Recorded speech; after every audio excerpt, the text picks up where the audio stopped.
테스트 중입니다. 하나, 둘, 셋. 하나, 둘, 셋. 마이크 테스트 중입니다.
기도의 시간이 되었습니다.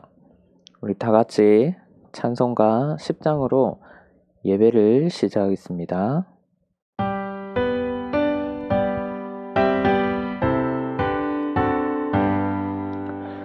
전능왕 오셔서 주 이름 찬송케 하옵소서. 영광과 권능의 선구여 오셔서 우리를 다스려 주옵소서. 강생한 성자여 오셔서 기도를 들으소서. 택하신 백성들 복 내려주시고 거룩한 마음을 주옵소서. 위로의 주 성령 오셔서 큰 증거 주옵소서. 전능한 주시여 각 사람 마음에서 떠나지 마시고 계십소서. 성삼위일체께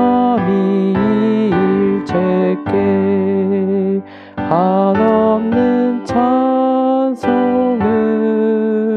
드립니다. 존귀한 주님을 영광 중 배웠고 영원히 모시게 하옵소서. 아멘.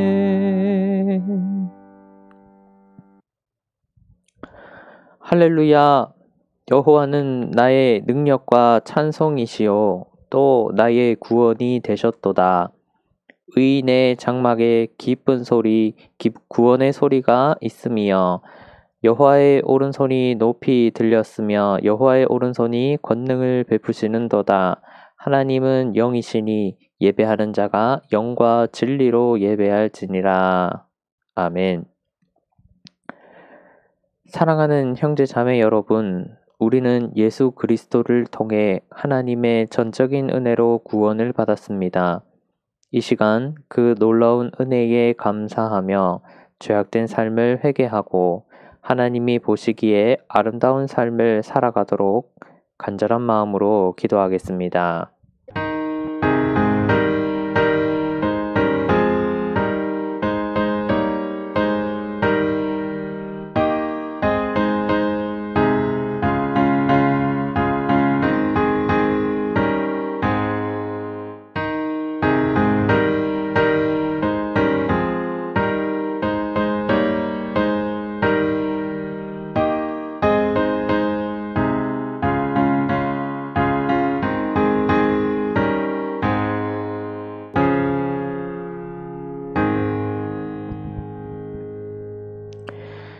그러므로 우리는 긍휼하심을 받고 때를 따라 돕는 은혜를 얻기 위하여 은혜의 보좌 앞에 담대히 나아갈지니라. 사랑이 많으신 주님, 이 놀라운 용서의 은총을 허락하신 것에 감사드립니다. 죄로 인해 잃어버렸던 구원의 기쁨과 감격을 회복하게 하신 것을 감사드립니다. 이제 우리를 다시 성령의 능력으로 충만하게 하셔서 죄악으로부터 승리하게 하시고 하나님의 자녀다운 모습으로 살아가게 하옵소서. 예수님의 이름으로 기도드립니다. 아멘. 다 같이 사도신경으로 신앙을 고백하겠습니다. 전능하사 천지를 만드신 하나님 아버지를 내가 믿사오며 그 외아들 우리 주 예수 그리스도를 믿사오니 이는 성령으로 잉태하사 동정녀 마리아에게 나시고 본디오 빌라도에게 고난을 받으사 십자가에 못 박혀 죽으시고 장사한 지 사흘 만에 죽은 자 가운데서 다시 살아나시며 하늘에 오르사 전능하신 하나님 우편에 앉아 계시다가 저리로서 산자와 죽은 자를 심판하러 오시리라. 성령을 믿사오며 거룩한 공예와 성도가 서로 교통하는 것과 죄를 사하여 주시는 것과 몸이 다시 사는 것과 영원히 사는 것을 믿사옵나이다. 아멘. 오늘 주시는 하나님의 말씀은 누가복음 20장 27절에서 38절입니다.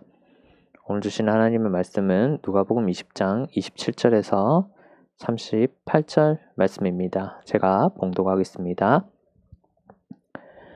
부활이 없다고 주장하는 사두개인 중 어떤 이들이 와서 물어 이르되 선생님이여 모세가 우리에게 써주기를 만일 어떤 사람의 형이 아내를 두고 자식이 없이 죽으면 그 동생이 그 아내를 취하여 형을 위하여 상속자를 세울지니라 하였나이다. 그런데 7형제가 있었는데 마지가 아내를 취하였다가 자식이 없이 죽고 그 둘째와 셋째가 그를 취하고 7이 다 그와 같이 자식 없이 죽고 그 후에 여자도 죽었나이다. 7이 다 그를 아내로 취하였으니 부활 때에 그 중에 누구의 아내가 되리이까? 예수께서 이르시되 이 세상의 자녀들은 장가도 가고 시집도 가되 저 세상과 및 죽은 자 가운데서 부활을 얻기에 합당히 여김을 받은 자들은 장가가고 시집가는 일이 없으며 그들은 다시 죽을 수도 없나니 이는 천사와 동등이요 부활의 자녀로서 하나님의 자녀임이라. 죽은 자가 살아난다는 것은 모세도 가시나무 떨기에 관한 글에서 주를 아브라함의 하나님이요 이삭의 하나님이요 야곱의 하나님이시라 칭하였나니 하나님은 죽은 자의 하나님이 아니요 살아있는 자의 하나님이시라. 하나님에게는 모든 사람이 살았느니라 하시니. 아멘. 사두개인은 부활을 인정하지 않았습니다. 사두개인은 부활을 가르치는 예수님을 공격하고자 질문을 던집니다. 역설적으로 이 질문은 사두개인의 비천함과 무식함을 드러냅니다. 예수님에 따르면 부활은 있습니다. 예수님에 따르면 그리스도인은 부활하여 내세에서 영원히 존재하며 천사처럼 변합니다. 오늘은 현세주의자, 문자주의자, 사두개인이라는 제목으로 은혜를 나눕니다. 사두개인은 부활과 관련된 본문에서 등장합니다. 사두개인은 누가복음과 사도행전에 등장하여 예수님을 죽이거나 제자들을 박해하는 데에 주도적으로 행동합니다. 사두개인은 예수님과 사도들이 부활을 선언할 때에 그들을 체포하거나 죽이고자 하거나 실제로 죽였습니다. 사두개인은 부활이 없다고 전제했습니다. 정확히 말하면 사두개인은 부활이라는 단어를 싫어했습니다. 이는 정치적이고 경제적인 이유에 기반합니다. 사두개인의 시초는 다음과 같습니다. 기원전 37년 예루살렘이 정복됩니다. 헤롯 대왕과 또 시리아의 총독이 예루살렘을 정복합니다. 그때 헤롯 대왕이 평범한 제사장 가문에서 임의로 대제사장을 임명했습니다. 임의로 임명된 대제사장은 주로 보에투스 가문, 또 안나스 가문, 피아비 가문, 카미토스 가문에서 나왔습니다. 바로 이 4개의 가문이 사두개인의 시초였습니다. 4개의 가문에서 임의로 대제사장이 발탁된 이후 사두개인은 급격히 증가했습니다. 사두개인은 귀족과 또 토지를 많이 가진 부자로 채워졌습니다. 사두개인은 유대인 중에서 부유하고 높은 지위를 가진 엘리트 계층을 대표하게 됩니다. 사두개인 중에서 대제사장이 선출된 만큼 사두개인은 주로 성전에서 활동했는데요. 당시 성전은 단순히 제사를 드리는 장소가 아니었습니다. 먼저 성전은 경제활동의 중심지였습니다. 성전은 유대인의 부가 집약된 곳이었습니다. 유대인은 성전에 곡식과 짐승을 봉헌해야 했습니다. 또 성전세도 내야 했습니다. 성전에는 예배기구나 또 보물, 보석, 또 부동산, 등의 값비싼 것들이 많이 있었습니다. 성전은 유대교의 중심에서 많은 경제 활동을 촉발했습니다. 사두개인은 성전을 운영하면서 막대한 이익을 얻었습니다. 또 성전은 정치 활동의 중심지였습니다. 먼저 대제사장입니다. 이 대제사장은 유대인을 통솔하는 정치적 또 정신적인 지주였습니다. 원래 이스라엘의 권력은 제사장과 또 왕과 선지자가 나누어 가졌습니다. 그러나 당시에 이스라엘에는 왕이나 선지자가 없었습니다. 오직 대제사장만 있었습니다.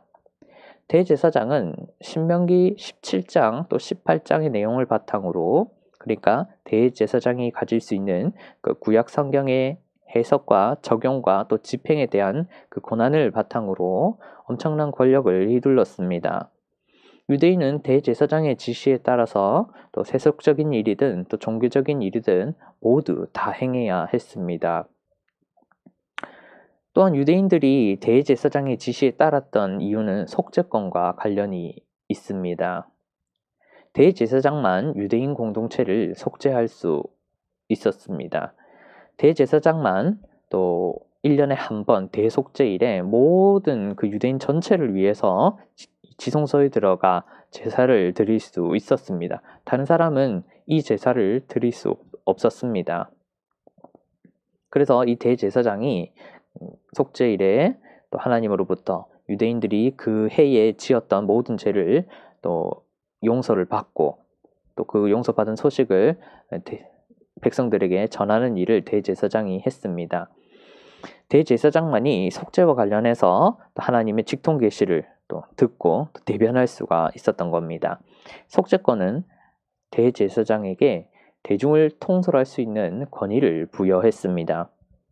뿐만 아니라 사두개인은 고위 제사장을 독점했습니다. 대제사장 이하에 여러 제사장이 있었습니다.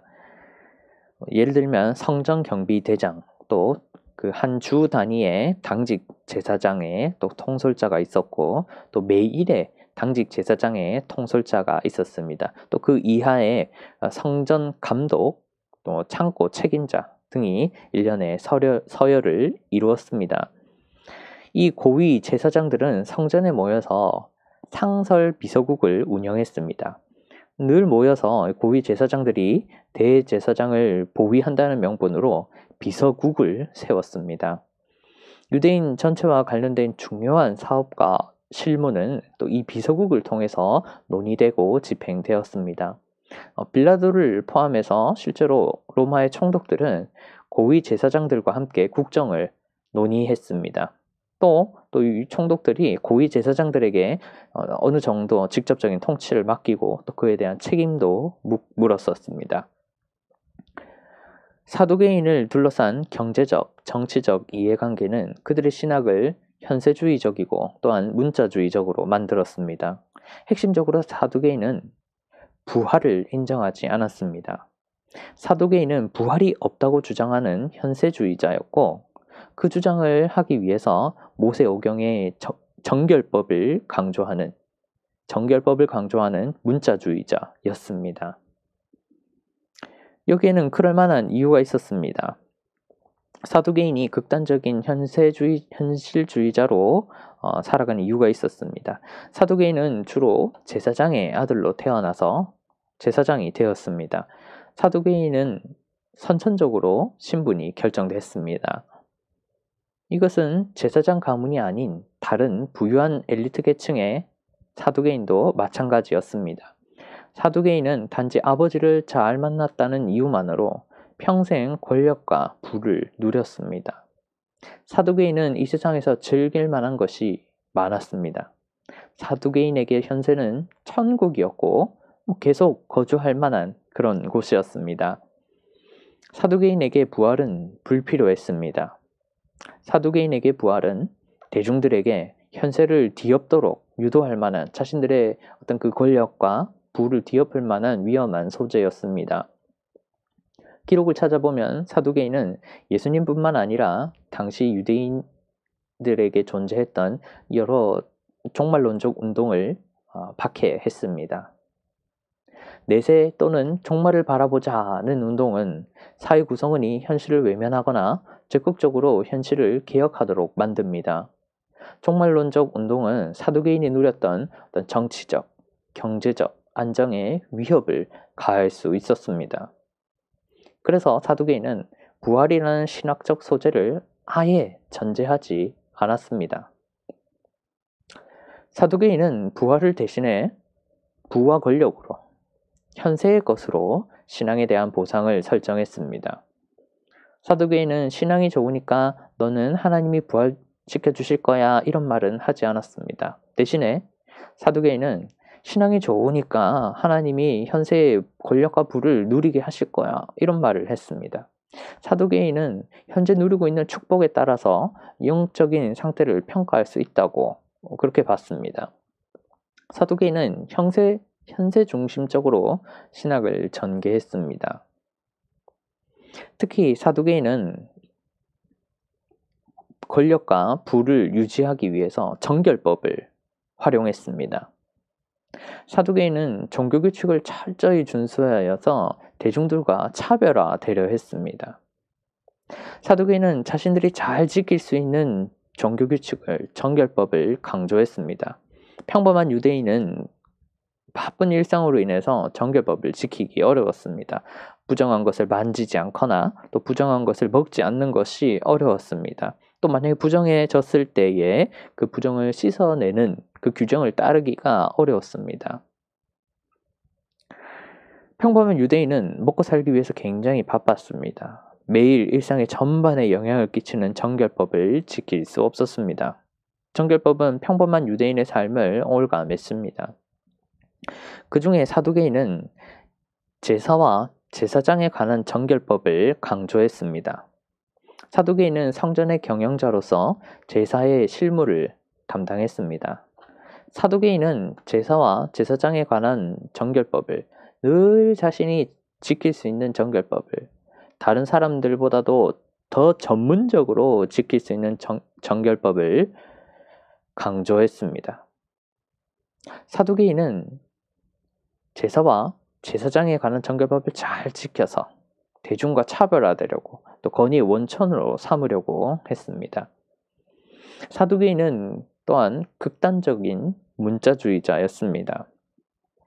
사두개인은 제사와 제사장에 관한 정결법을 강조하기 위해서 모세오경만 성문법으로 우리로 따지면 정경으로 삼았습니다. 사두개인은 제사와 제사장에 관한 모세오경의 문구를 문자 그대로 준수했습니다. 사두개인의 그런 편협하고 문자주의적인 성향은 바리새인보다도 심했습니다. 예를 들어서 바리새인은 레위기 21장 11절에 근거해서 대제사장이 각종 시체에 접근하지 않아야 한다. 하지만 또 예외적으로 대제사장이 만약에 유가족이 없이 죽은 사람을 발견하면 그 시신을 수습해야 한다라는 규정을 종교규칙을 정결법을 두었습니다. 하지만 사두개인은 그런 예외 규정마저도 도의적인 규정마저도 상식적인 규정마저도 거부했습니다. 사두개인은 외식으로 가득한 외골수였습니다. 본문을 이제 좀 살펴보겠습니다. 예수님은 예루살렘에 들어간 후에 제일 먼저 성전을 깨끗하게 합니다. 누가복음 19장에 나오죠. 이후에 예수님은 성전 앞에서 여러 사람을 가르쳤습니다. 그러던 어느 날입니다. 오늘 본문인데요. 예수님은 성전에서 대제사장, 서기관, 장로와 예수님의 권위에 대해 논쟁하면서 포도원 비유를 들려줍니다. 그 자리에서 예수님은 로마 제국에 바치는 세금 또 그리고 오늘 본문인 부활에 대해 논쟁을 벌였습니다. 예수님은 사두개인과 대제사장과 서기관과 장로들에게 성전에서 부활이 있음을 선언합니다. 당시 유대교에서 큰 선생이 나타나면 각 유대교 종파 지도자들이 그에게 어려운 난해한 질문을 던졌습니다.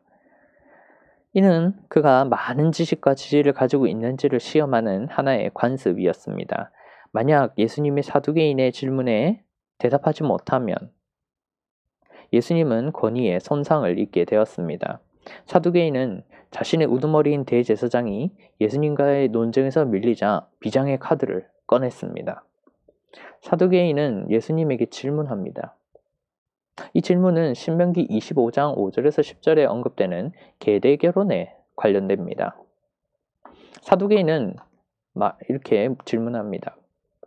7형제가 있었는데 첫째가 자식이 없이 죽었고 또 둘째와 그 미망인이 계대결혼했습니다. 근데 계속 둘째도 자식이 없이 죽고 또 셋째와 계대결혼했습니다. 계속 그렇게 또 막내까지 다 죽었고 7번째까지 그리고 그 여자도 미망인도 또 죽었습니다. 만약 부활이 있다면 이 여자는 누구의 것입니까? 라고 질문을 합니다. 사두개인은 부활이 없다고 주장할 때 이 질문을 즐겨 사용했습니다. 부활이 없다고 치면 구약 성경에 논리적으로 문제가 생기니 부활은 있을 수 없다라고 주장했습니다. 사두개인은 구약 성경에 부활이 없음을 추론할 수 있는 문구가 있다고 주장했습니다. 사두개인은 부활에 관련된 논리적 딜레마를 찾으려 애썼습니다. 안타깝게도 많은 사람들은 사두개인의 말장난에 속습니다. 이 여자는 그럼 누구 소유의 아내지? 부활은 있는 것인가? 라고 생각을 했습니다. 사실 사두개인은 진정으로 부활이 있느냐 아니냐를 논하려 하지 않았습니다. 사두개인은 경제적이고 정치적인 이유로 부활이 없다라고 전제했습니다. 사두개인은 현세에서 잘 먹고 잘 살기 위해서 신학을 전개했습니다. 사두개인에게 진리냐 아니냐는 중요하지 않았습니다. 사두개인은 그저 부활 교리의 모순점을 찾아내려고 애썼습니다. 사두개인은 신명기 25장 5절에서 10절을 들먹입니다. 신명기 25장 5절에서 10절의 핵심은 다음과 같습니다. 모세는 누군가가 후사가 없이 죽었을 때에 미혼인 형제가 미망인과 혼인하여서 아들을 낳도록 명령했습니다. 여기서도 조금 기준이 있는데요. 이렇게 태어난 첫 아들은 죽은 자의 후사로 인정받았습니다. 그 아들은 죽은 자의 이름을 사용했고 죽은 자의 토지를 상속했습니다. 룻기가 관련된 예를 잘 보여줍니다. 하나님이 모세를 통해 계대결혼을 명령한 이유가 있습니다. 이는 신명기 전체에서 신명기 25장이 위치한 문맥을 통해 알 수 있습니다. 바로 가문과 민족과 토지를 보존하기 위함입니다.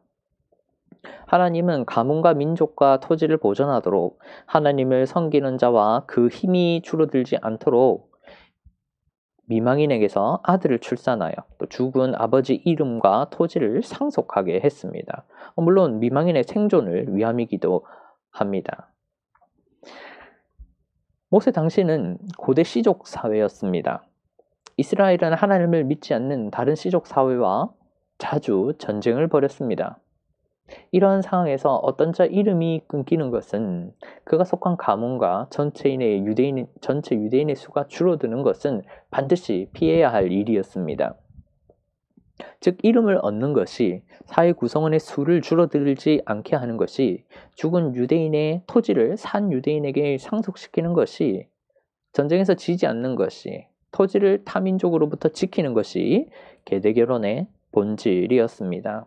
하나님은 계대결혼이라는 제도를 통해 시족 사회를 살았던 고대 유대인을 존속시켰습니다. 그런데 계대결혼의 재정 원칙 또는 재정 원리를 무시하고 사두개인은 이 성경을 함부로 다룹니다. 사두개인은 이 성경 본문을 천국에서 누가 여자를 취하느냐, 또한 현세에서도 이 여자를 누가 취하느냐, 소유하느냐의 문제로 다룹니다. 사두개인은 종교인으로서 내뱉기 어려운 저급한 가치를 계대결혼한 여인을 누가 취하느냐, 이 람바노 동사인데 누가 취하느냐라고 표현합니다. 람바노는 적극적으로 take 또는 receive인데 적극적으로 쟁취하는 의미가 강합니다. 손으로 무엇인가를 이렇게 꽉 움켜쥐는, 적극적으로 움켜쥐는, 강하게 쥐는 그런 장면과 관련이 됩니다. 사두개인은 성경의 말꼬리를 잡고 장난을 칩니다. 사두개인은 성경을 모욕합니다. 사두개인은 계대결혼을 저급하게 다룹니다. 사두개인은 현세를 중요하게 여겼기 때문에 여자를 누가 소유하게 되는지, 누가 취하게 되는, 누가 람바나하게 되는지에 관심을 가집니다. 사두개인이 계대결혼을 주의하는 관점은 현세적이지도 못해 비천합니다. 성전에 모였던 사람들은 사두개인이 본문을 언급할 때, 누가 여인을 취하느냐고 말할 때, 누가 여인을 소유하느냐고 말할 때 가문의 이름을 얻는 일, 이름을 잇는 일에, 자신들의 부와 권력을 다음 세대에 전달하는 일에, 부와 권력을 취하는 일에 혈안이 되어 있던 사두개인을 떠올릴 수 있었습니다. 사두개인은 제사장 또는 엘리트 가문의 그 권력과 부를 다음 세대에 전달하는 일에 취해 있었습니다. 사두개인은 예수님께 질문을 던지며 스스로의 세속적이고 저급한 모습을 드러냅니다. 심지어 28절을 보면 사두개인은 계대결혼의 본질을 단순히 형의 이름을 위하는, 단순히 형의 이름을 남기는, 단순히 형의 아바타를 남기는 것으로 그렇게 주해합니다. 누가복음 35절에서 38절입니다. 34, 35절에 나오는 장가가고 시집가는 일은 예수님 시대에도 행해졌던 계대결혼을 의미합니다. 당시에도 모세와 마찬가지로 계대결혼이 성행했습니다. 예수님은 현재의 사회상을 언급하며 그와 반대로 미래에는, 천국에서는, 내세에는 계대결혼을 하지 않는다고, 이름과 가문과 민족과 토지를 보존하도록 강제하지 않는다고 말합니다. 예수님 36절에서 천국에서 계대결혼을 할 필요가 없는 이유를 설명합니다. 바로 죽지 않기 때문에, 영원히 살기 때문입니다. 예수님은 사두개인에게 영원히 살기 때문에, 죽음이 없기 때문에 죽은 여인이 다시 결혼하지 않는다고, 남편을 맞이할 필요가 없다고 말합니다. 예수님은 사두개인에게 영원히 살기 때문에, 죽음이 없기 때문에 가족의 이름을 잇거나 토지를 보존하는 제도에 얽매이지 않는다고, 또는 스스로의 생존을 위해 결혼을 할 필요가 없다고, 나아가 그 여자는 그 누구의 소유도 아니라고 지적합니다. 예수님은 부활한 상태가 천사와 같다고 강조합니다. 예수님은 현세에서 상상할 수 없는 모습과 상태를 천국에서 얻게 된다고 말합니다. 예수님은 천국이 단순한 현세의 연장선이 아님을 알려줍니다. 예수님은 사두개인에게 천국을 논함에 있어서 내세를 현세적으로 이해하지 않도록 합니다. 예수님은 사두개인의 전제가 잘못되었다고 지적합니다. 이어 예수님은 모세오경을 인용합니다. 예수님은 사두개인이 모세오경을 좋아하기에 모세오경으로 대답합니다. 출애굽기 3장 6절은 모든 유대인에게 유명하고 존중받는 구절입니다. 예수님에 따르면 모세오경은 부활을 증거합니다. 예수님에 따르면 하나님은 이 세상과 또 저 세상 모두에서 하나님은 산자의 하나님입니다. 아브라함의 하나님, 이삭의 하나님, 야곱의 하나님이라는 표현은 하나님이 모세에게 그 떨기나무 불꽃 가운데서 하신 말씀입니다. 하나님은 자기 백성을 죽음에서 구원하는 분입니다. 출애굽기 3장 6절이 그 점을 매우 강조합니다. 하나님은 모세에게 족장들과의 계약을 예전에 했으며, 또 애굽에 있는 자기 백성의 부르짖음을 지금 듣고 있으며, 또한 앞으로 이스라엘을 가나안으로 데려갈 것이라고, 애굽에 의한 죽음의 위협으로부터 구원할 것이라고 선언합니다. 이때 하나님은 족장과의 관계를 설명할 때, 과거의 인물과의 관계를 설명할 때 미래형 시제를 사용합니다. 하나님은 나는 족장들의 하나님이었다, 아니라 현재형 시제를 사용합니다. 족장들의 하나님이었다가 아니라 나는 족장들의 하나님이다 라고 선언합니다. 하나님은 아브라함, 이삭, 야곱이 이 세상에서는 죽었지만 저 세상에서는 여전히 살아있다고, 지금도 나는 그들의 하나님이라고 말합니다. 누가복음 20장 38절에 따르면 이 출애굽기 3장 6절에 하나님은 현세뿐만 아니라 죽음 이후를 주관합니다. 예수님에 따르면 하나님은 현세뿐만 아니라 그 죽음 이후를 주관하기에 인간을 죽음에서 건질 수 있습니다. 죽어있는 인간에게 하나님이 아무 관련 없다면, 그저 죽는 것으로 끝난다면 하나님은 인간을 부활시킬 수 없습니다. 예수님은 모든 사람이 죽은 후에 그저 소멸되는 것이 아니라 어떤 방식으로든 계속 살아있음을 알려줍니다. 아브라함과 이삭과 야곱은 오래전에 세상을 떠났습니다. 그들의 육체도 이미 흙으로 변해서 우린 알아볼 수 없습니다. 그러나 하나님은 모세에게 나는 아브라함의 하나님이다 라고 현재형으로 말합니다. 모세는 죽은 자가 죽지 않았음을 알았습니다. 모세는 하나님이 여전히 아브라함과 이삭과 야곱을 살려두었음을 알았습니다. 모세는 죽음을 이기게 하는, 죽음 이후에 부활 전이든 또 부활 후든 죽은 자에게 새로운 세상을 맞이하게 하는 하나님의 힘을, 능력을 알았습니다. 모세는 하나님이 현세와 내세의 통치자임을, 모든 세상의 통치자임을 알았습니다. 그것이 구체적으로 어떤 방식인지는 아무도 모릅니다. 하지만 분명히 죽은 자들은 다른 세상에서 어떤 방식으로 여전히 하나님과 관계를 맺고 있습니다. 현재를 사는 인간에게는 죽은 사람이지만 하나님에게는 모든 사람이 살아 있습니다. 죽음은 잠시 동안 사람과 사람을 분리시킬 수 있습니다. 그러나 죽음은 하나님과 사람을 분리시킬 수 없습니다. 인간은 죽은 상태에서도 잠시도 빠짐없이 하나님과 교제하게 됩니다. 물론 성경 전체에서 예수님은 본질적으로 추구해야 하며 가장 오랫동안 맞이하게 될 삶을 강조합니다.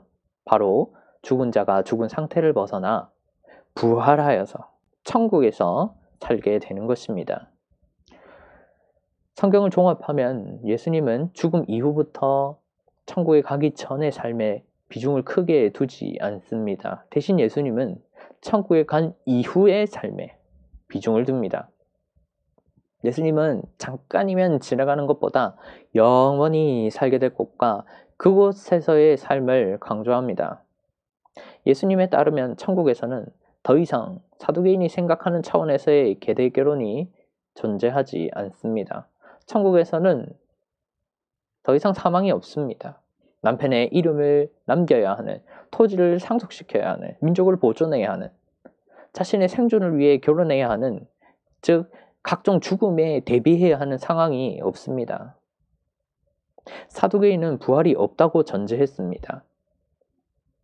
그러한 전제는 다시 잘못된 전제를 불러왔습니다. 사두개인은 내세를 그저 현세처럼 상상했습니다. 이에 예수님은 사두개인의 전제가 잘못되었음을 알려줍니다.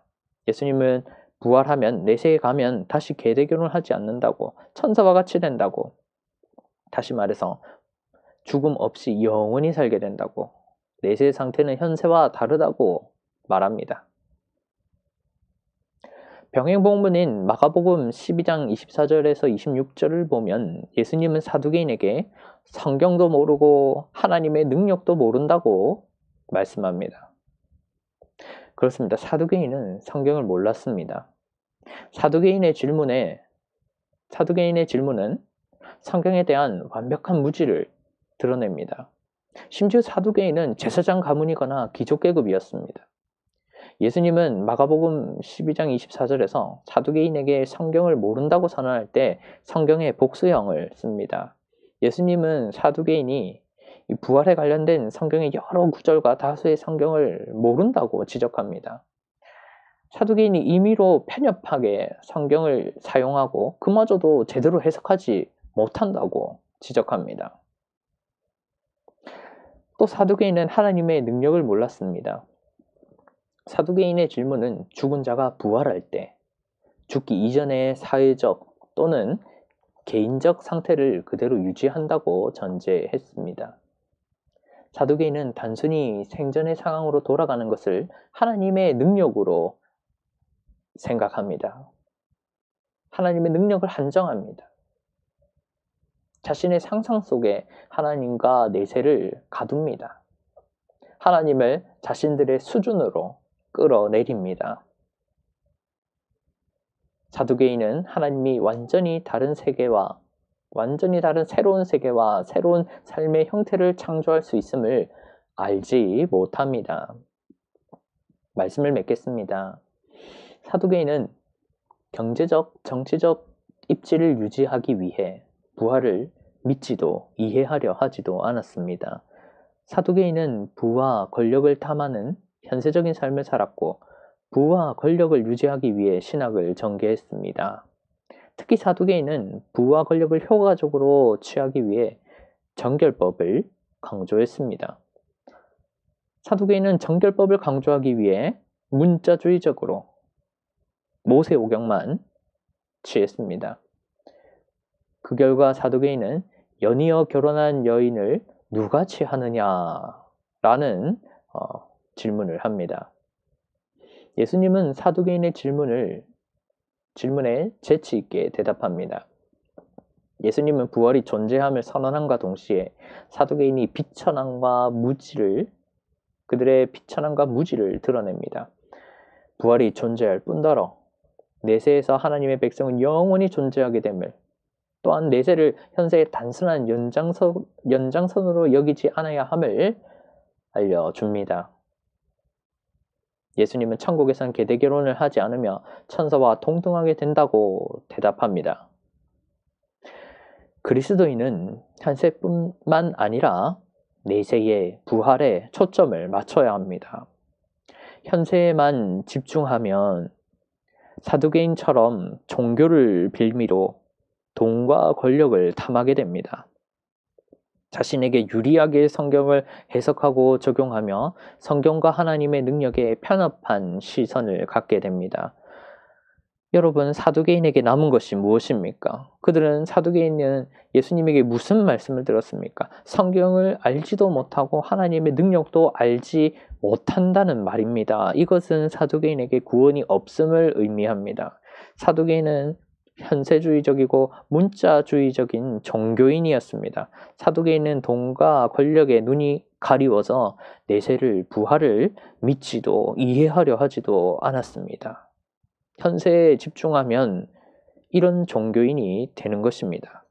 그리스도인은 죽은 다음에 새로운 삶을 새로운 세계에서 시작합니다. 오늘 예배에 참여하는 사람은 부활과 내세가 있음을 믿고 기억하기 원합니다. 예수님은 죽은 자가 여전히 살아있으며 더군다나 죽음에서 부활하여 상당히 바뀐 모습으로 천국에서 영원히 산다고 알려줍니다. 우리 잠시 기도했으면 합니다. 돈과 권력을 탐하지 않게 하소서. 대신 새로운 모습으로 천국에서 영원히 살 것을 바라보게 하소서. 또 성경을 바르게 읽도록 도와주소서. 라고 이 시간 잠시 기도하겠습니다.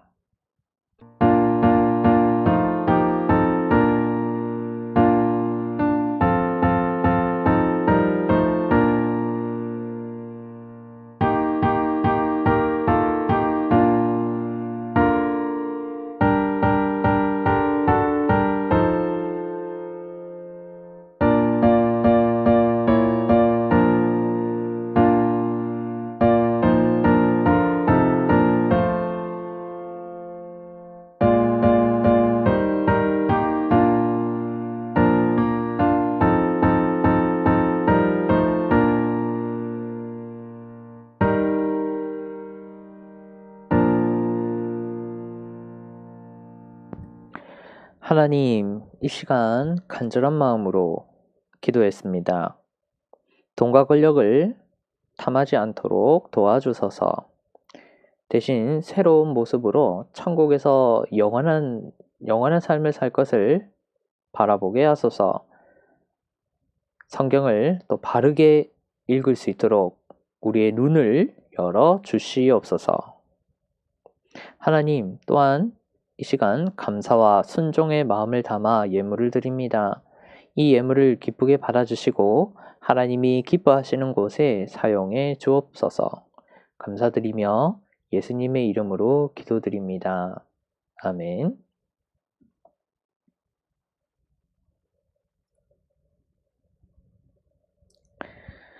교회 소식입니다.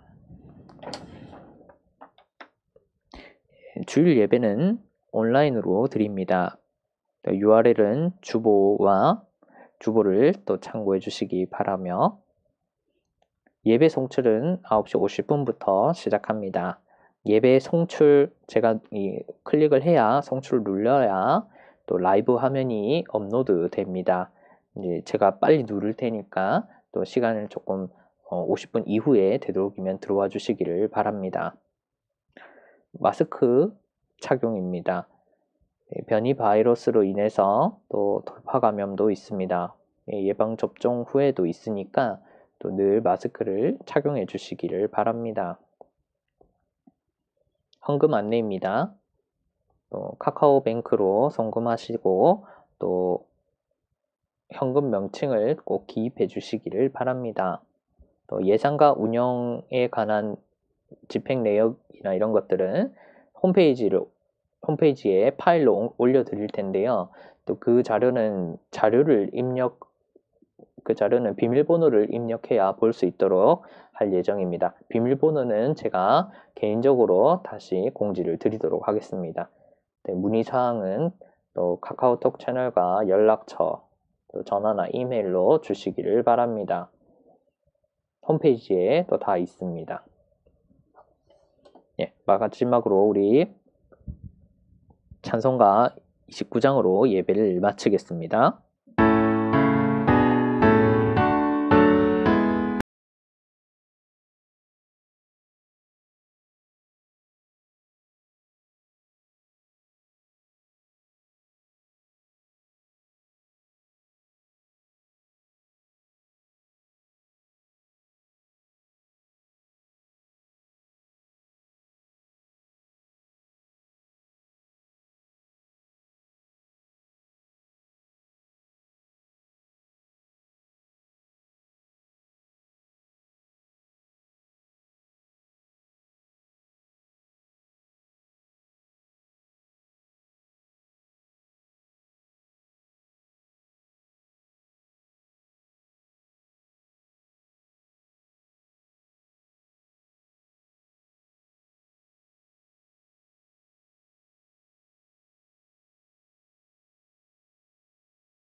우리 주 예수 그리스도의 은혜와 하나님 아버지의 극진하신 사랑하심과 성령님의 함께 하심이 오늘 말씀을 듣고 또 실천하기를 원하는 모든 사람들 머리 위에 이제로부터 영원토록 항상 함께 있을지어다. 아멘.